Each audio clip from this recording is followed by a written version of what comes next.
बहुत से लोग दुनिया में लक्ष्मीपति बनना चाहते हैं, लेकिन लक्ष्मीपति तो केवल नारायण ही हो सकते हैं। हाँ, हम लक्ष्मी पुत्र हो सकते हैं, लेकिन लक्ष्मीपति तो केवल भगवान नारायण ही है। आपको एक घटना बताता हूं। एक बार एक ब्राह्मण देवता थे और ब्राह्मण देवता बड़े गरीब थे। तो किसी महात्मा ने उनको बताया, एक काम करो ब्राह्मण देवता, आप श्री सूक्त का पुरुष चरण करो और निश्चित रूप से आप पर लक्ष्मी कृपा होगी। तो ब्राह्मण देवता ने सोचा कोई बात नहीं, और उन्होंने पूरे मन से 6 महीने के भीतर श्री सूक्त का पुरुषण 1.25 लाख मंत्र पूरे किए। और जब पुरुषण पूरा हुआ, लक्ष्मी सामने प्रकट हुई। ब्राह्मण देवता बड़े प्रसन्न है, बोलो लक्ष्मी मैया की।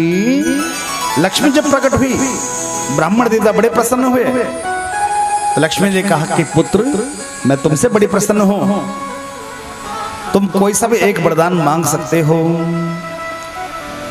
लेकिन ब्राह्मण देवता ने देखा लक्ष्मी ऊपर से नीचे तक सोने चांदी की आभूषण लदी हुई है, हीरे जवाहरात से लदी हुई है, लेकिन देखा क्या, लक्ष्मी के पैर काले काले, पैर काले। ब्राह्मण देवता घबराए, अरे ये क्या, ऊपर से नीचे तक लक्ष्मी चमक रही है लेकिन पैर काले काले।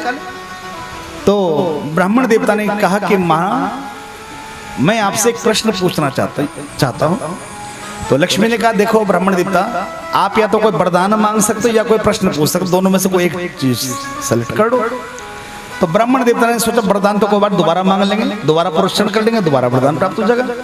तो पूछ लिया ब्राह्मण देवता ने कि माँ एक बात बताओ, आप ऊपर से लेकिन नीचे तो खूब चमक रही हो, लेकिन आपके जो चरण हैं वो बिल्कुल काले काले हैं, ऐसा क्यों? तो लक्ष्मी ने कहा कि ब्राह्मण देवता, मेरे चरण काले पड़ गए हैं, इसलिए काले पड़े हैं कि लोग आके मेरे चरणों मत्था टेकते हैं, हे माँ आप मुझे मिल जाओ, मुझे भी धन दौलत मिल जाए। लोग मत्था फूटते हैं मेरे चरणों में आकर के, इसलिए मेरे चरण भी काले हो गए, उनके पापों को लेते लेते। अच्छा, ये कारण है माँ। इधर लक्ष्मी माँ तो अदृश्य होगी, इधर ब्राह्मण देवता ने दोबारा पुरस्कार किया श्री सूक्त का, और जब पुरस्कार किया 6 महीने के भीतर लक्ष्मी फिर दोबारा प्रकट हुई। ब्राह्मण देवता बड़े प्रसन्न हुए, बोलो लक्ष्मी मैया की। बड़े प्रसन्न ब्राह्मण देवता। ओ देखा क्या, अब की बार क्या देखा ब्राह्मण देवता ने कि अब की बार देखा लक्ष्मी का माथा काला, पूरा तो सब ठीक ठाक है लेकिन माथा काला।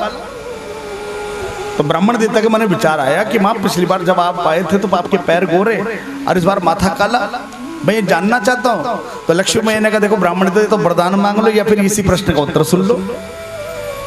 तो ब्राह्मण देवता के मन में उत्कंठा चलेगी, प्रश्न का उत्तर पहले जानना चाहता हूँ, वरदान तो दोबारा पुरस्कार कर लूँ। तो पूछा, माँ आपका माथा काला काला क्यों है? तो लक्ष्मी मैया ने कहा कि ब्राह्मण देवता, पिछली बार जब मैं आई थी तो मेरे पैर काले थे, और पैर काली इस वजह से थे कि लोग मेरे चरणों में आके अपना सिर फोड़ते हैं, हे लक्ष्मी माता आप मिल जाओ। लेकिन अब की बार मेरा माथा काला है, ये इस वजह से हुआ है कि मैं भी भक्तों के चरणों में जाकर माथा टेकती हूँ। भैया मुझे मांग लो, मुझसे कुछ मांग लो, लेकिन वो भक्त कुछ मांगते ही नहीं है, तुम्हारे इस वजह से मेरा माथा काला है। वो तो मेरे पति नारायण को मांगते हैं लेकिन मुझे मांगते ही। अब तो ब्राह्मण देवता ने पुरस्कार छोड़ दिया, सीधे नारायण को पकड़ लिया।